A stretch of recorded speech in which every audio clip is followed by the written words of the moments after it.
The illusion of elegance. Imagine stepping into the glamorous world of Victorian England. Horse-drawn carriages clip-clopping through cobbled streets, elegant gowns swishing past shop windows, towering top hats bobbing through clouds of coal. Smoke. The surface glitters with charm and civility, but don't let that fool you, because behind the lace curtains of high society and in the dark alleys of the working class lurked a secret so filthy, so disturbing, you might want to take a shower just hearing about it. This is not the Victorian England you learned about in school. Welcome to the filthy, disturbing, and downright nauseating reality of Victorian hygiene, a story that will change the way you see history and maybe even your own bathroom. The Victorian era, from 1837 to 1901, is often wrapped in a romantic haze. Hollywood and costume dramas love to show us the candlelit parlors, chivalrous manners, and bustling ballrooms. But what they don't show you, what they can't show you, is the stench. Because if your screen had smell-o-vision, you'd be running for the hills. Hygiene in the Victorian age wasn't just lacking, it was practically non-existent by our modern standards, even among the wealthy, even among the educated. The truth is, people of all classes lived in a soup of bacteria, dirt, and, yes, human waste. And it all begins with the most basic element of cleanliness: bathing. Let's start with a simple question. When was the last time you took a bath or shower? Yesterday, this morning. Now imagine only bathing once a month, or once a year, and even then, with water that had already been used by your entire family. For many Victorians, that was normal. Public bathhouses did exist, but they weren't pretty. You'd be lucky if the water was lukewarm and not crawling with lice. Soap, you had to bring your own, and privacy? Forget it. Some bathhouses even had time limits. You paid for 15 minutes and got a tap on the shoulder when your time was up. In working-class homes, a bath meant hauling heavy buckets of water from a stove to a tin tub. And since it was such a hassle, families typically had bath night once a week, usually on Saturdays. Here's the fun part. One tub, one batch of water, multiple people. Father bathed first, then mother, then each child from oldest to youngest. By the time the baby got in, that water was closer to soup than bath. And the rich? Surely the upper class was better off, right? Not quite. Although wealthy Victorians had more access to private tubs and running water by the late 19th century, many still clung to bizarre beliefs about bathing. Some thought water could seep into the skin and carry disease. Others believed that washing too frequently could drain your energy or even lead to death. So they did what any sensible 19th century aristocrat would do. They covered the stench with perfume. Let's talk about soap, or more accurately, the lack of it. Modern soap, with its sweet fragrance and foaming bubbles, was a far cry from what Victorians used, if they used it at all. Soap was often homemade from animal fat and lye, giving it a pungent smell and a texture like gritty cheese. It wasn't pleasant, and it wasn't cheap either. Poor families often rationed soap, saving it for special occasions like Sunday face washing. What's more, people didn't even agree on what to wash. You might think everyone would at least wash their face daily, but no. Some thought that washing the entire body was unnecessary or even harmful. One prevailing belief was that it was more important to air your body than to wash it, so they opened windows and hoped for the best. As one hygiene guide from 1850 advised, it is sufficient to rinse the hands and face and never allow the feet to be immersed in water unless absolutely necessary. Imagine your co-worker saying that today. Victorian hairstyles were elaborate, especially for women. Intricate updos, braids, and curls that took hours to style. But here's the shocking part. Many women washed their hair only once a month. Some went longer. Why? Because washing long hair with primitive soap and no conditioner was a nightmare. It tangled, dried out, and often had to be combed with coarse brushes made from boar bristles. Plus, drying your hair in the damp English climate took ages, and hairdryers didn't exist. Instead, women relied on dry shampoo powders, vinegar, rinses and oils to mask the grease. And for men, barbers did more than trim beards. They also acted as dentists, surgeons, and sometimes lice removers. Head lice were so common that it was normal to see people casually picking through each other's hair at home or even in public. Speaking of lice, let's talk about the crawling chaos of Victorian hygiene. Parasites, bedbugs, fleas, lice, ringworms, scabies. These weren't rare. They were part of everyday life. Poor families slept in shared beds, sometimes up to 5 people per mattress, making infestations inevitable. Even the wealthy weren't safe. Their ornate, heavy drapes and upholstered furniture were perfect, breeding grounds for insects. And delousing wasn't pretty. One method involved applying kerosene or mercury ointment directly to the scalp. Yes, mercury. Side effects included headaches, memory loss, and occasionally death. But hey, at least you weren't itchy anymore. Think your laundry pile is bad? Try being a Victorian. Most people had only a few changes of clothing. Undergarments, particularly for women, were rarely washed. The outer layers were brushed off, not laundered. And many clothes were shared among family members or passed down for generations. Washing clothes involved boiling water, scrubbing by hand, and hanging to dry, even in freezing weather. Detergents didn't exist. People used ash, sand, or even urine to clean stains. That's right, urine. It contains ammonia, which acts as a natural cleanser, but it also made laundry day smell like a public urinal. And corsets? Worn daily, rarely washed, often soaked in sweat and body oils. It's no wonder people passed out at formal dinners. They were wearing heat-trapping, unwashed garments laced tightly around their rib cage. Now brace yourself, because we're about to enter the darkest corner of Victorian hygiene, the toilet, or rather, the lack of one. In many parts of London and other cities, indoor plumbing was a luxury. Most homes used chamber pots or outhouses, sometimes shared among multiple families. These outhouses often drained into cesspits, underground holes filled with human waste. When these cesspits filled up, as they inevitably did, it was someone's job to empty them. That person was called a night soil man. Armed with a shovel and a strong stomach, he scooped waste into barrels and carted it out of the city. Unless he didn't, many simply dumped the contents into rivers, alleys, or even the street. During hot summers, the stench was unbearable. Fact, in 1858, the smell of human waste in the River Thames got so bad that it caused the Great Stink, which shut down Parliament. Politicians tried soaking curtains in vinegar just to endure the smell. It wasn't until after that crisis that London began building its modern sewer system. Let's wrap up part 1 with a smile. Or maybe not. Dental hygiene was a mess. Toothbrushes existed, but were often made from boar bristles or horsehair and shared among family members.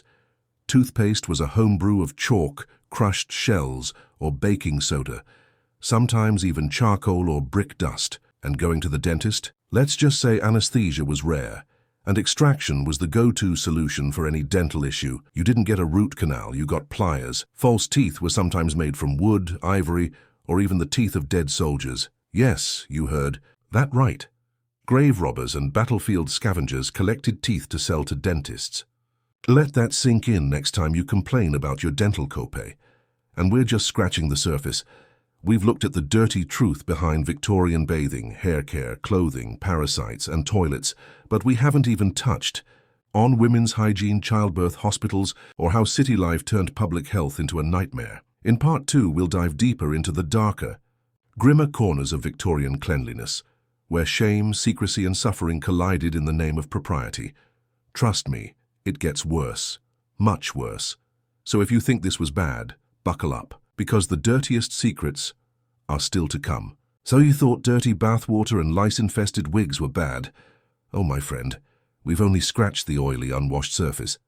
Because the deeper you dig into Victorian hygiene, the more stomach-turning it becomes. And this time, we're heading into territory that Victorian society tried desperately to hide: women's hygiene, childbirth, hospitals, and all the dark secrets they never wanted written into history. So take a deep breath, you dare. Let's start beneath the corsets and crinolines with Victorian women's hygiene, underwear or the lack thereof. You might imagine prim and proper Victorian ladies wearing layers of dainty, lace-trimmed underthings, but the reality? Most women wore crotchless drawers. Yes, crotchless. These open-crotch undergarments were considered more modest because they allowed a woman to relieve herself without removing all her many layers of clothing. Think about it. Corset, chemise, petticoat, bustle, overskirt, sometimes up to 7 layers. Getting undressed every time nature called wasn't practical, so instead, they simply squatted. Public restrooms for women? Practically non-existent. So women used chamber pots tucked in closets or even behind modesty screens in parlors. Some carried personal devices called urinettes. Think of them as 19th century female urinals made of metal or ceramic. There was no toilet paper as we know it. Women used scraps of cloth, old newspaper, or, if they were wealthy, lace-trimmed. Washable cloths, yes, reusable toilet cloths. Menstruation was another grim chapter. Pads as we know them didn't exist. Some women used folded rags, hence the term on the rag, which were washed and reused. Others used makeshift pads made of wool or moss. Moss, wrapped in cheesecloth, and tampons. They wouldn't be invented until decades later. Victorian. Women were expected to suffer in silence. Many didn't even understand what was happening to them during their first period. Schools didn't teach it. Mothers often avoided the topic. It was taboo. Instead, girls learned about menstruation the hard way, through fear, embarrassment, and whispers. They often hid their stained petticoats, praying that no one would notice. And heaven help you if you were a working-class girl with no access to rags. Many simply bled into their clothes. Now let's step into the delivery room, if you can call it that. Childbirth was a gamble. In Victorian England, childbirth was a roll of the dice. It wasn't a private hospital suite with ice chips and epidurals. It was blood, pain, and the ever-present risk of death. For the poor, birth often happened on a straw mattress in a crowded tenement room, sometimes while other children watched. Midwives delivered most babies. Some were experienced, others not so much. There were no sterilized tools, no gloves, no anesthesia, just cloth to bite down on and perhaps a shot of gin if you were lucky. And for the wealthy, you might think it was better. But doctors often made things worse. Why? Because of a deadly idea. Gentlemen don't wash their hands. Doctors moved from patient to patient, from surgery to childbirth, without washing their hands or tools. Germ theory wasn't widely accepted until the late 1800s. Until then, infection was blamed on miasmas, bad air. As a result, hospitals became death traps. Women who gave birth in hospitals died at staggering rates from puerperal fever, essentially a postpartum infection caused by the bacteria doctors carried on their unwashed hands. It wasn't until Dr. Ignaz Semmelweis in 1847 insisted doctors wash their hands with chlorinated lime that mortality rates plummeted. But his ideas were ridiculed, he was dismissed, and women kept dying. Let that sink in. Doctors ignored hand washing even after it was proven to save lives. Let's not forget about birth control, or more accurately, the complete lack of it. Contraception was practically non-existent, and Victorian society viewed sex solely as a marital duty to produce children. A woman's worth was often tied to how many children she could bear. This led to enormous families, 10, 12, even 15 children per household. The toll on a woman's body, devastating. Abortions were illegal and dangerous. Many desperate. Women resorted to herbal poisons, coat hangers or quack remedies, and miscarriages, common, often kept secret. This brings us to the silent killer of the Victorian age. Shame. Shame dictated every aspect of Victorian hygiene. Women were expected to be pure, delicate, and demure, talking about bodily functions, scandalous, admitting to lice, odor, or menstruation, unthinkable. This repression didn't stop at home. It extended into medicine and mental health. Let's take a detour into one of the most disturbing corners of Victorian hygiene: mental asylums. Cleanliness versus moral hygiene. In the 1800s, mental illness wasn't treated, it was hidden. Asylums were overrun, unsanitary, and brutal. Patients were chained, restrained, and beaten. Cleansing often meant cold water immersion. Patients dunked into freezing baths to shock the illness out of them. Some were scrubbed with stiff brushes until their skin bled. Others were subjected to rest cures, weeks confined to bed with no stimulation, no talking, reading. Women in particular were diagnosed with hysteria, a so-called female disease thought to be caused by uterine dysfunction, too much education, or even reading novels. Treatments ranged from genital massages to full-on institutionalization. And remember, these institutions weren't hospitals, they were warehouses for society's undesirables. We've talked about home hygiene and personal cleanliness, but what about the streets? Let's take a stroll through a Victorian city. Streets of sludge. The streets were filthy. Cobblestone roads doubled as open sewers. People dumped chamber pots out of windows with a cry of, "Gardiloo!" a warning to those below to watch, out for falling waste. Horses were everywhere, and they produced mountains of manure. London alone had over 300,000 horses by the late 1800s. The result? Tons of feces in the streets, literally. Add to that rotting food, dead animals, human excrement and coal soot, and you've got a stew of filth that made city air almost unbreathable. And yet, street cleaning was minimal. City workers swept the muck into gutters, which then flowed unfiltered into rivers. No wonder cholera and typhoid were rampant. And drinking water? Often drawn from the same river that received human waste. Wells were frequently contaminated. It wasn't until the mid to late 1800s that filtration and sanitation laws began to change things, thanks to reformers like Edwin Chadwick and Jon Snow, not the one from Game of Thrones. Snow famously traced a cholera outbreak to a contaminated water pump on Broad Street. His work led to major public health reforms, but only after tens of thousands had died. The Victorian obsession with appearances. Despite the filth, Victorians were obsessed with appearing clean. They powdered their faces white, brushed their clothes daily, and wore gloves and hats to avoid skin contact with the dirty world around them. But it was all surface level. Beneath the starch and satin, there was sweat, rot, and suffering. This obsession with outward purity led to strange inventions: nosegays, tiny bouquets people held to mask the smell, scent lockets filled with perfume, and even sanitary fans that ladies waved beneath their skirts to improve airflow. Yes, Victorians were literally fanning their crotches at parties. And who could forget the sanitary spoon, used to discreetly scrape tongue gunk to freshen breath? They had all the trappings of cleanliness, without any of the science behind it. We'll end part 2 with one of the most overlooked tragedies of Victorian hygiene: the children. Children in the muck-poor children grew up in brutal conditions. Many never bathed. They wore the same clothes until they fell apart. Shoes were handed down for years. Some children scavenged dead rats and coal for money. Others worked as chimney sweeps, climbing into soot-filled flues and risking death, just to survive. Their small bodies were ideal for squeezing into tight chimneys. They often emerged covered in soot and cuts, breathing in toxic particles. Many developed chimney sweeps cancer, a type of scrotal cancer caused by prolonged soot exposure. Young girls worked in match factories, where phosphorus poisoning led to a condition called phossy jaw. Their teeth would rot, their jawbones disintegrated, and their breath smelled of decay. But hygiene education? Non-existent. These children were expected to tough it out, sick or not. Infant mortality rates were horrifying. In some poor districts of London, nearly half of all babies died before their first birthday, often from preventable diseases: cholera, dysentery, typhoid, all tied to unsanitary conditions. Yet in the midst of all this suffering, the Victorians still managed to build a world of art, invention, and empire. That's what makes it all so haunting. Because behind the inventions and industry, behind the romance and restraint, there was rot. We've journeyed through the rotten back alleys of Victorian England. We've peered under corsets into hospital wards and through soot-choked chimneys.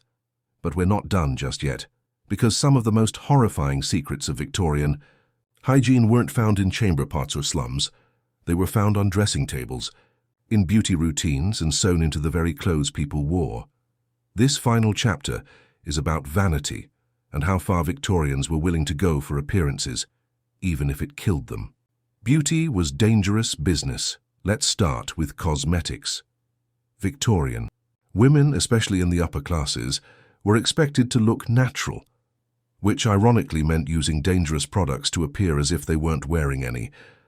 They used lead-based face powders to achieve that pale porcelain skin. Lead, the same metal now banned in paint and plumbing. Over time, it caused skin lesions, hair loss, and irreversible organ damage. To brighten their eyes, some women used drops of belladonna, a toxic plant that dilated pupils and gave a soft, wide-eyed look. But belladonna also caused blurred vision, dry mouth, hallucinations, and eventually blindness. To make cheeks rosy, they dabbed on rouge made with mercury. Yes, mercury, another lethal metal that damages the nervous system. Even men weren't immune to the madness. Victorian dandies dyed their mustaches with coal tar and polished their boots with products that contained arsenic. They inhaled fumes, absorbed chemicals through their skin, and proudly strutted through town, glowing with slow, stylish poisoning. But hygiene horrors didn't stop at cosmetics. Even clothing could be deadly. Killer fashion. Let's talk about dresses. During the 1800s, the color green was all the rage, and the most vibrant shade. Sheila's green, a bright pigment made with arsenic. Arsenic-laced dyes were used in everything from gowns to gloves to wallpaper. The result? Women broke out in rashes, their skin peeled, their eyes watered. Some even collapsed at parties. One popular tale describes a dress so toxic it poisoned a young seamstress who merely sewed it.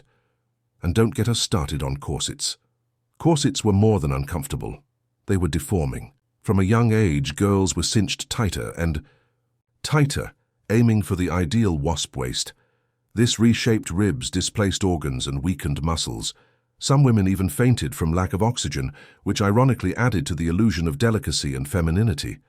They called it the vapor, but the real vapor was probably internal bleeding. Even shoes came with risks. Women wore tiny, narrow slippers to appear dainty, often 2 or 3 sizes too small. Feet became deformed. Bunions and infections were common. Yet, women bore the pain with pride. Because in the Victorian world, looking clean and refined mattered more than being healthy or safe. Let that sink in. Are we really so different? As we look back on Victorian hygiene with horror, we have to ask ourselves, how far have we really come? We may no longer bathe in lead or dust our faces with arsenic, but modern beauty still comes at a cost. Think of today's toxic skincare fads, overuse of bleaching products, dangerous diets, or even cosmetic procedures done in unsanitary backrooms. We still live in a world obsessed with appearances. Only now, the arsenic is digital, airbrushed. Influencers, filtered perfection, impossible standards. Victorian women laced themselves into corsets. Modern society laces us into something just as tight, image. That's the final, haunting parallel. Beneath all the soot and stench, the real dirt of the Victorian age wasn't just physical, it was cultural. A world that prioritized vanity over health, secrecy over honesty, status over survival. Conclusion. Lessons from the past. So what? Can we learn from the grotesque hygiene of the Victorian era? First, progress isn't guaranteed. Many of the things we take for granted today, hand washing, menstrual products, clean water, antibiotics, are shockingly recent and hard-won. Second, cleanliness is more than surface deep. True hygiene comes from education, accessibility, and empathy, not just powder and perfume. And finally, history matters, because it shows us how far we've come and how easily we could go backward.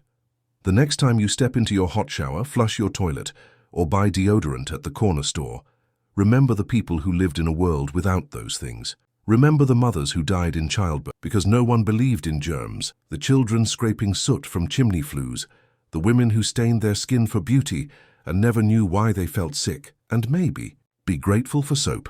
Thanks for joining me on this dark, dirty, and unforgettable journey into the filthy and disturbing secrets of Victorian hygiene. If you enjoyed peeling back the layers of history, don't forget to like, subscribe, and leave a comment below. There's plenty more grit and grime from the past to uncover, and I'll be here to guide you through every shadowy corner. Until next time, stay curious and stay clean.